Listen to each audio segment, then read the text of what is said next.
يا سلام يا سلام يا سلام يا سلام يا سلام يا سلام يا سلام يا سلام يا سلام يا سلام يا سلام يا سلام يا حفيظ يا حفيظ يا حفيظ يا حفيظ يا حفيظ يا حفيظ يا حفيظ يا حفيظ يا حفيظ يا حفيظ يا حفيظ يا حفيظ يا حفيظ يا حفيظ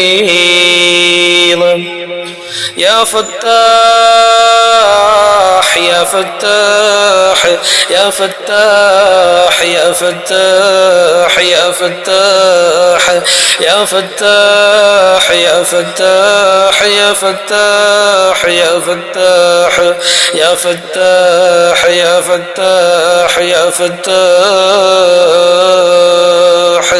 يا وهاب يا وهاب يا وهاب يا وهاب يا وهاب يا وهاب يا وهاب يا وهاب يا وهاب يا وهاب يا وهاب يا وهاب يا وهاب يا وهاب يا وهاب يا لطيف يا لطيف يا لطيف يا لطيف يا لطيف يا لطيف يا لطيف يا لطيف يا لطيف يا لطيف يا لطيف يا ودود يا ودود يا ودود يا ودود يا ودود يا ودود يا ودود يا ودود يا ودود يا ودود يا ودود يا ودود يا ودود يا ودود يا ودود يا ودود. അസ്സലാമു അലൈക്കും വറഹ്മത്തുള്ളാഹി വബറകാതുഹു. പ്രിയമുള്ളവരെ, നമ്മൾ ഇന്ന് പറയുന്നത് ഭാര്യയും ഭർത്താവും തമ്മിലുള്ള ബന്ധം സുദൃഢമാകാനുള്ള മനോഹരമായിട്ടുള്ള പരിശുദ്ധ ഖുർആനിലുള്ള അസ്മാഉൽ ഹുസ്നയിൽപ്പെട്ട 2 വാക്കുകളാണ്. ഈ 2 വാക്കുകൾ നിത്യമാക്കി കഴിഞ്ഞാൽ ദാമ്പത്യ ജീവിതത്തിൽ വളരെ മനോഹരമായിട്ടുള്ള ഒരു ബന്ധമുണ്ടാകുമെന്നതാണ്. ദിക്റ് ചൊല്ലുക എന്നത് വളരെ പ്രധാനപ്പെട്ട ഒരു കാര്യമാണെന്ന് നമുക്ക് എല്ലാവർക്കും അറിയാം. നബി സല്ലല്ലാഹു അലൈഹി വസല്ലം തങ്ങൾ പഠിപ്പിച്ചത് അങ്ങനെയാണ്. ജീവിതത്തിൽ ബറക്കത്ത് ഉണ്ടാവണമെങ്കിൽ ദിക്റ് ചൊല്ലണമെന്നാണ്. അല്ലാഹു പരിശുദ്ധ ഖുർആനിൽ ഭാര്യയെ കുറിച്ചും ഭർത്താവിനെ കുറിച്ചും പറയുന്ന ഒരു ആയത്തുണ്ട്. വജഅല ബൈനകും മവദ്ദതൻ വറഹ്മ. ഭാര്യയുടെയും ഭർത്താവിന്റെയും ഇടയിൽ അല്ലാഹു ആക്കിയിരിക്കുന്നു മവദ്ദതൻ വറഹ്മ, കാരുണ്യത്തെയും സ്നേഹത്തെയും. മവദ്ദത്ത് എന്ന് പറഞ്ഞു കഴിഞ്ഞാൽ പരസ്പരം സ്നേഹിക്കുക, ഒരുമിച്ച് കഴിയുക. അതുപോലെ എന്തെങ്കിലും ഉണ്ടെങ്കിൽ ഭാര്യയെ സഹായിക്കുക, ഭർത്താവിന് എന്തെങ്കിലും ഉണ്ടെങ്കിൽ ഭർത്താവിനെ സഹായിക്കുക. ഇങ്ങനെ പരസ്പര സ്നേഹത്തോടുകൂടെ സൗഹാർദ്ദത്തോടുകൂടെ പോകുന്ന ആ മനോഹരമായ ബന്ധത്തെയാണ് മവദ്ദത്ത് എന്ന് പറയുന്നത്. റഹ്മത്ത് എന്ന് പറഞ്ഞു കഴിഞ്ഞാൽ എന്തെങ്കിലും കുറവുകൾ ഉണ്ടെങ്കിൽ, എന്തെങ്കിലും പ്രശ്നങ്ങൾ ഉണ്ടെങ്കിൽ കൂടെ നിൽക്കുക എന്നതാണ്. ഭാര്യയുടെ പ്രശ്നങ്ങൾക്ക് ഭർത്താവ് പരിഹാരക്കാരനാവുക, ഭർത്താവിന്റെ പ്രശ്നങ്ങൾക്ക് ഭാര്യ പരിഹാരക്കാരിയാവുക. ഇങ്ങനെ പരസ്പര സ്നേഹത്തോടുകൂടെ ഈ ബന്ധം അല്ലാഹു ആക്കിയത്. അല്ലാഹു വജഅല ബൈനകും മവദ്ദതൻ വറഹ്മ, അല്ലാഹുവാണ് ഈ ബന്ധത്തെ ആക്കിയത് എന്നതാണ്. അതുകൊണ്ട് തന്നെ ഈ പരിശുദ്ധ ഖുർആനിൽ ഈ ആയത്തിനെ അടിസ്ഥാനമാക്കിയിട്ടുള്ള അല്ലാഹുവിന്റെ 2 പേരുകളുണ്ട്. യാ വദൂദ് യാ റഹീം, യാ വദൂദ് യാ റഹീം. ഭാര്യയും ഭർത്താവും ഒരുമിച്ചിരുന്ന് ഈ ദിക്റുകൾ ചൊല്ലിയാൽ, നിസ്കാരശേഷം ചൊല്ലിയാൽ, അല്ലാത്തപ്പോൾ ചൊല്ലിയാൽ അല്ലാഹു സുബ്ഹാനഹു വ തആല അവരുടെ ജീവിതത്തിൽ ബറക്കത്ത് ചെയ്യുമെന്നാണ്. വജഅല ബൈനകും മവദ്ദതൻ വറഹ്മ. അല്ലാഹു പരിശുദ്ധ ഖുർആനിലൂടെ പറയുന്നത് ഭാര്യയുടെയും ഭർത്താവിന്റെയും ഇടയിലുള്ള സ്നേഹമാക്കിയത് അല്ലാഹുവാണ് എന്നാണ്. അതുകൊണ്ട് തന്നെ നമ്മുടെ ചുറ്റുഭാഗത്ത് ഇന്ന് നമ്മൾ കേട്ടുകൊണ്ടിരിക്കുന്ന ദുരന്തകരമാകുന്ന വാർത്തകൾ എത്രത്തോളമാണ്. ഭാര്യ ഭർത്താവിനെ കൊല്ലുന്നു, ഭർത്താവ് ഭാര്യയെ കൊല്ലുന്നു, ഭാര്യ ഭർത്താവിന്റെ വീട്ടിൽ സ്ത്രീധനത്തിന്റെ പേരിൽ പീഡിപ്പിക്കപ്പെടുന്നു, ഭർത്താവ് മദ്യപാനിയാണ്, സ്നേഹമില്ലാത്തവനാണ്, അല്ലെങ്കിൽ പരസ്ത്രീ ബന്ധം കാത്തു സൂക്ഷിക്കുന്നവനാണ്. ഇങ്ങനെ ഒരുപാട് പ്രശ്നങ്ങൾക്കിടയിലാണ് ഇന്നത്തെ ദാമ്പത്യ ജീവിതങ്ങൾ മുന്നോട്ട് പോയിക്കൊണ്ടിരിക്കുന്നത്. ഇതിനുള്ള പരിഹാരം എന്താണ്? വജഅല ബൈനകും മവദ്ദതൻ വറഹ്മ. ഒരുമിച്ചിരുന്നു കൊണ്ട് അല്ലെങ്കിൽ ഒറ്റയ്ക്കിരുന്നു കൊണ്ട് ഭാര്യയോ അല്ലെങ്കിൽ ഭർത്താവോ യാ വദൂദ് യാ റഹീം എന്ന ദിക്ർ ചൊല്ലുക എന്നതാണ്. നബി സല്ലല്ലാഹു അലൈഹി വസല്ലം തങ്ങൾ ഒരു ഹദീസിലൂടെ പഠിപ്പിക്കുന്നുണ്ട്, ദിക്ർ ചൊല്ലുന്നവനും ചൊല്ലാത്തവനും ജീവനുള്ളതും ജീവനില്ലാത്തതുമായ ശരീരത്തെ പോലെയാണ്. അഥവാ ഒരു ഡെഡ് ബോഡി, ഒരു ജീവനില്ലാത്ത ശരീരത്തിൽ നിന്ന് എന്താണോ നമ്മൾ പ്രതീക്ഷിക്കുന്നത്, എന്തെങ്കിലും ഉപകാരമുണ്ടാവുമോ, ആ മനുഷ്യനൊരാളെ സ്നേഹിക്കാൻ കഴിയുമോ, ആ മനുഷ്യനൊരാളെ സഹായിക്കാൻ കഴിയുമോ? ഇല്ല. അതുപോലെയാണ് ദിക്ർ ചൊല്ലാത്ത മനുഷ്യനും ദിക്ർ ചൊല്ലുന്നവനും തമ്മിലുള്ള വ്യത്യാസമെന്ന് മുഹമ്മദ് മുസ്തഫ സല്ലല്ലാഹു അലൈഹി വസല്ലം. രണ്ട് ദമ്പതിമാർ സ്നേഹിക്കുന്നുണ്ട് എങ്കിൽ, അവർ പരസ്പരം സ്നേഹം പ്രതീക്ഷിക്കുന്നുണ്ട് എങ്കിൽ, അവരുടെ ജീവിതത്തിൽ അവർ ബറക്കത്തുണ്ടാകണമെന്ന് ആഗ്രഹിക്കുന്നുണ്ട് എങ്കിൽ, അവർ രണ്ടുപേരും ദിക്ർ ചൊല്ലണമെന്നാണ് മഹാന്മാര് പഠിപ്പിക്കുന്നത്. എന്ത് ദിക്റാണ് ചൊല്ലേണ്ടത്? അതാണ് ഞാൻ പറഞ്ഞത്, യാ വദൂദ് യാ റഹീം.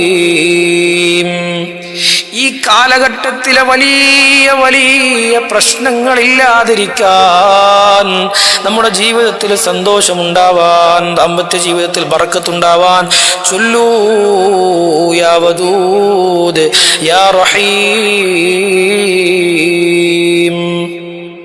നമ്മൾ ദാമ്പത്യ ജീവിതത്തിന്റെ കഥകളൊക്കെ പറയുമ്പോൾ നമ്മൾ ആദ്യം പറയുന്ന കഥ ആരെക്കുറിച്ചാണ്? മഹദിയായ ഫാത്തിമ റളിയല്ലാഹു അൻഹയും അതുപോലെ തന്നെ അലി ഇബ്നു അബീ ത്വാലിബ് റളിയല്ലാഹു അൻഹും.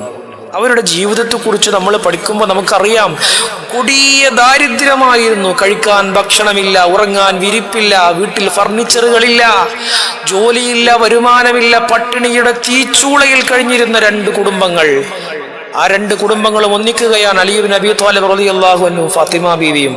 എന്നിട്ട് 1500 കൊല്ലം കഴിഞ്ഞിട്ട് നമ്മൾ ഇപ്പോഴും ഭാര്യയെക്കുറിച്ചും ഭർത്താവിനെ കുറിച്ചും ദാമ്പത്യ ജീവിതത്തെ കുറിച്ച് പറയുമ്പോൾ അലി ഇബ്നു അബീ ത്വാലിബിനെയും ഫാത്തിമ റളിയല്ലാഹു അൻഹയെയും പറയാതെ നമുക്ക് ദാമ്പത്യ ജീവിതത്തിന്റെ മഹത്വം പറയാൻ കഴിയില്ല. എന്തായിരുന്നു കാരണം? അതിന് പ്രത്യേക കാരണമുണ്ട്.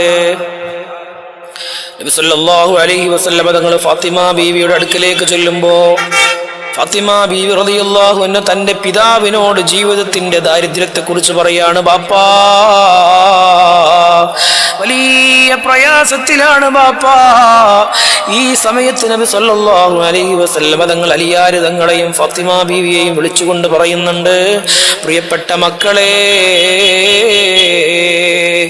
നിങ്ങൾ ചൊല്ലേണ്ട, നിങ്ങളുടെ ജീവിതത്തിൽ സന്തോഷം കിട്ടാൻ നിങ്ങൾ ചൊല്ലേണ്ട ചില ദിക്റുകളുണ്ട് എന്ന് പറഞ്ഞിട്ട് മുഹമ്മദ് മുസ്തഫ സല്ലല്ലാഹു അലൈഹി വസല്ലം തങ്ങൾ പറഞ്ഞു കൊടുക്കുന്നുണ്ട്. ഫാത്തിമ, സുബ്ഹാനല്ലാഹ്, അൽഹംദുലില്ലാഹ്, അല്ലാഹു അക്ബർ. ദിക്ർ ചൊല്ലാനാണ് റസൂലുള്ള പറഞ്ഞത്. അവർ ചൊല്ലി. അവർ ലോകത്തിന് മാതൃകയായി, അഹ്ലു ബൈത്തിന്റെ മാതൃകയായി.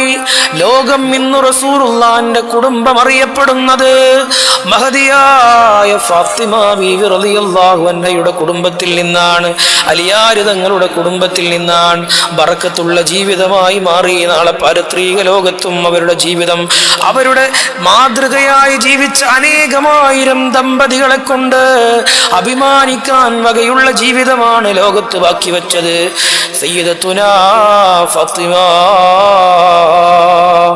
റളിയല്ലാഹു അൻഹാ, അലി ഇബ്നു അബീ ത്വാലിബ് റളിയല്ലാഹു അൻഹു. ഇതാണ് ദാമ്പത്യ ജീവിതം. അപ്പൊ ദിക്ർ കൊണ്ട് നമ്മുടെ ജീവിതത്തിൽ മാറ്റം വരുത്താൻ കഴിയും. ദിക്ർ കൊണ്ടേ നമ്മുടെ ജീവിതത്തിൽ മാറ്റം വരുത്താൻ കഴിയുള്ളൂ. അള്ളാഹുവിനെ ഓർക്കുന്ന വീട്ടില്, അള്ളാഹുവിനെ സ്മരിക്കുന്ന വീട്ടില് അള്ളാഹു ഉണ്ടാകും, അള്ളാഹുവിന്റെ മലക്കുകൾ ഉണ്ടാകും, അള്ളാഹുവിന്റെ സ്നേഹമുണ്ടാകും. വജഅല ബൈനക്കും മവദ്ദതൻ വറഹ്മ. ഏ ഭാര്യയെ, ഹേ ഭർത്താവേ, നിങ്ങൾക്കിടയിലുള്ള സ്നേഹം നിങ്ങളുടെ ഉള്ളിൽ നിന്ന് വന്നതല്ല, അത് അള്ളാഹു നേരിട്ടിട്ട് തന്നതാണ്. വജഅല ബൈനക്കും മവദ്ദതൻ വറഹ്മ. അള്ളാഹു നമ്മുടെ ജീവിതത്തിലൊക്കെ ബറക്കത്ത് നൽകട്ടെ, ദാമ്പത്യ ജീവിതം സന്തോഷത്തിലാക്കി തരട്ടെ. എന്തെങ്കിലും പ്രശ്നങ്ങൾ ആരെങ്കിലും എവിടെയെങ്കിലും ഒക്കെ അനുഭവിക്കുന്നുണ്ടെങ്കിൽ സമാധാനത്തോടുകൂടെയുള്ള ജീവിതം അള്ളാഹു അവർക്ക് പ്രദാനം ചെയ്യട്ടെ. الحمد لله رب العالمين حمدا يوافي نعمه ويكافئ مزيده. اللهم صل وسلم على رسولك سيدنا محمد وعلى آل سيدنا ومولانا محمد. അർഹമുർ റഹീമായ രാജസയ്യിദായ അല്ലാഹ് ഞങ്ങളുടെ ജീവിതത്തിൽ ബറക്കത്ത് നൽകണേ അല്ലാ, സന്തോഷം നൽകണേ അല്ലാ, സമാധാനം നൽകണേ അല്ലാ, ദാമ്പത്യ ജീവിതം സന്തോഷത്തിലാക്കണേ അല്ലാ, സ്നേഹം നൽകണേ അല്ലാ, ഒരുമ നൽകണേ അല്ലാ, പ്രശ്നങ്ങൾക്കൊക്കെ പരിഹാരങ്ങൾ നൽകണേ അല്ലാ, മരണം വരെ ഒരുമിച്ച് ജീവിക്കാൻ ഞങ്ങൾക്ക് തൗഫീഖ് നൽകണേ അല്ലാ.